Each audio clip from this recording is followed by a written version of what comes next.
What's up, s'mores? I'm Shannon Morse. Welcome to my YouTube channel all about travel and technology. And today I am at the Consumer Electronics Show. Well, technically I'm still in my hotel room, but I am still going to the show floor. I'm still here in Las Vegas getting all of the best content for you. This week I have gotten to see some really amazing gaming devices, gaming peripherals, gaming monitors, all sorts of incredible stuff is coming out for the gaming marketplace, and I'm pretty stoked. So I have a best of gaming for you, and I don't have just one or two or even three products to show off and feature.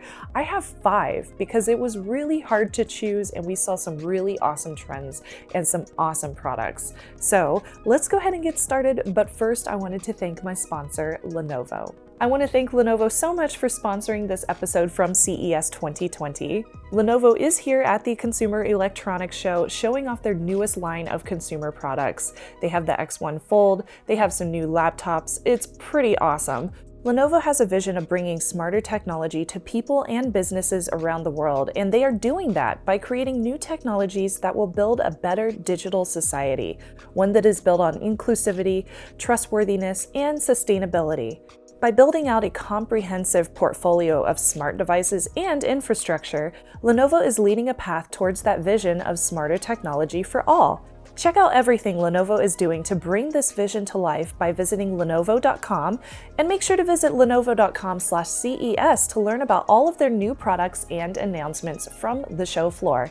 And I want to thank Lenovo again for sponsoring my videos. All right, so let's go ahead and get started with number 1, which is the Alienware Concept UFO. Now, I did already feature this in its own video on the channel, so I'm not going to go into a bunch of details on this one. Definitely check out that video if you want to learn more, which you definitely do because this device is really cool. It's basically a handheld Windows 10 portable gaming device. You heard that right, handheld Windows 10. So even though it looks like a Switch, it has a full-on Windows computer built into it, so you can take your Steam library from your laptop or your PC at home, your desktop, and install all of those video games on this device and play this on the go. Now, we don't have much as far as specs go. We don't know what the interior specs are, the components, and we don't know prices or even release date. Again, this is a prototype, it's a concept, but it's a very cool concept, and I would love to see this thing come to market because I would totally use it. I would love to play Windows games on like an airplane or when I'm traveling. I think that would be so amazing. So we'll see if it happens, but until then, I can dream, right? A girl can dream. Okay, let's move on to number 2. So the second one is from HyperX. This is called the Charge Play Clutch, and this, ironically, is for the Nintendo Switch. So this is available now. It's $59.99, and this one includes magnetic Joy-Con slots on both sides, a kickstand on the back so you don't lose your kickstand when you put this clutch onto your Nintendo Switch, and it has a 6,000 milliampere hour battery built in, which means you get an extra 4 to 5 hours of battery on top of what you already get, which for me, the original Nintendo Switch lasts about 4 hours, which is pretty terrible. Now, this is why I wanted to feature this, is because if you were an early adopter of a Nintendo Switch, like the original one, you had worse battery than the ones that released in 2019. And because of that, you can get that additional battery for spending an extra $60 on this clutch and not having to pay for a whole new Nintendo console. So you can save yourself some money by just buying the clutch instead. And I kind of want one because I would like to have my Nintendo Switch last almost 10 hours. That would be really nice. It's lightweight, it has USB-C charging, and it does have textured grips. So when you take the Joy-Cons off, they're really easy to slide back on, and you don't lose any of that nice gripping technology whenever you are playing with the Charge Play Clutch. Number 3, I'm thinking about the streamers out there and also myself because I could totally use this in my studio. This is the Elgato 4K 60S Plus. Now, they do have other products like this that are on the market, but this is the newest version. It's $399.99, and this includes an SD card reader on board, and it also does HEVC encoding. So you can get up to 7 hours of 4K recordings of your video games recorded straight to an SD card.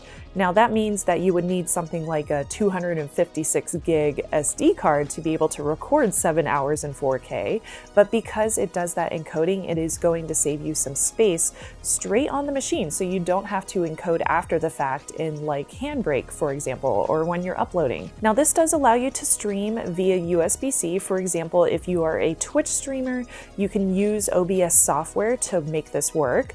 You can also record directly to a host PC if you prefer to do that instead. Now, because it is encoding everything on the platform itself, you don't have to do that on your PC after the fact.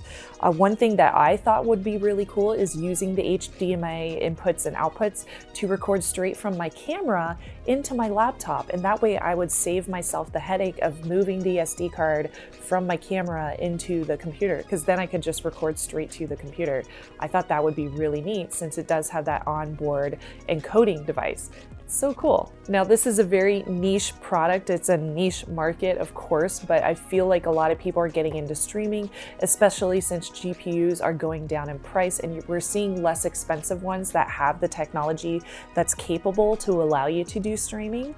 So I think it would be really neat. So if you're interested in doing 4K, you could definitely check out the Elgato. All right, let's move on to number 4, which is from Acer. Now this is the Predator X32. This is a G-Sync Ultimate certified monitor. It's a computer monitor. It has G-Sync adaptive syncing, which is really excellent for this device.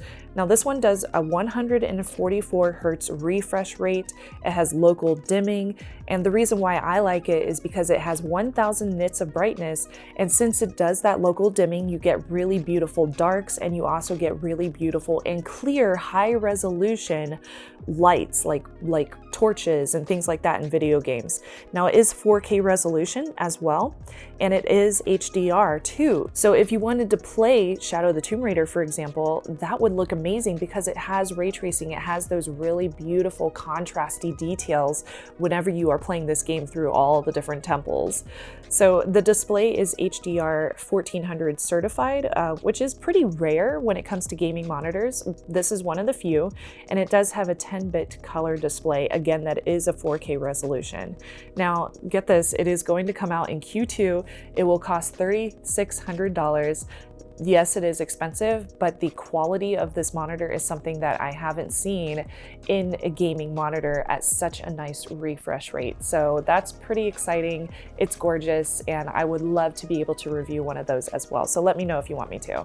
Let's move on to number 5. The last on my list for today is the Asus ROG Swift 360. So this is a Republic of Gamers device.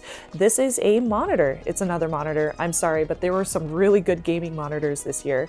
This one does 360 Hertz, and it is a TN panel. So this one is only 1080p, but it's 360 Hertz. Now you would think like between 360 and like 180, you could definitely see a difference.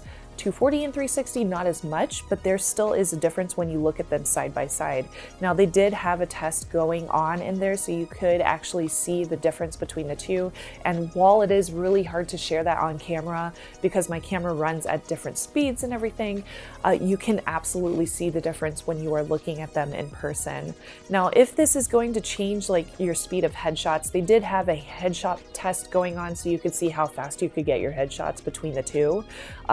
I didn't get to test that, so I can't tell you from my personal reactions if that actually worked, but I got to talk to my friend Julian, who's doing the NVIDIA GeForce commentary, and he said it actually changed how well he did. So maybe that's purely based on how well he was doing at the time, or maybe that's something that's very consistent with people, is you do see a difference when you up that refresh rate. So 360 might be really good, especially if you are into competitive gaming or esports. There is no price point on this yet. There is no release date on this yet, so we will see when it actually comes to market. Who knows how much it will cost, but I thought it was cool. I love the technology, and it's pretty incredible how far we're taking these speeds on these monitors, and I'm starting to wonder, like, at what point are we going to just say enough is enough, this is good enough? 360 FPS is pretty crazy, but it looks really good, so I'm kind of stoked that that's going to be a new thing. Well, that is it for my best of gaming. I would love to know what you think as well. overall, I would love to know if you have any questions. So put those in the comments down below. Make sure to subscribe and like this video if you enjoyed it. Again, my name is Shannon Morse. I have more content coming from CES. I have a lot of content coming from CES, so definitely subscribe if you haven't done so already. And check out my video about the Alienware Concept UFO. I'm really proud of it, and I'm so excited that I was able to get hands-on with that device. Thank you so much again to my s'mores. I'm Shannon Morse. I'll see you on the next video. Bye.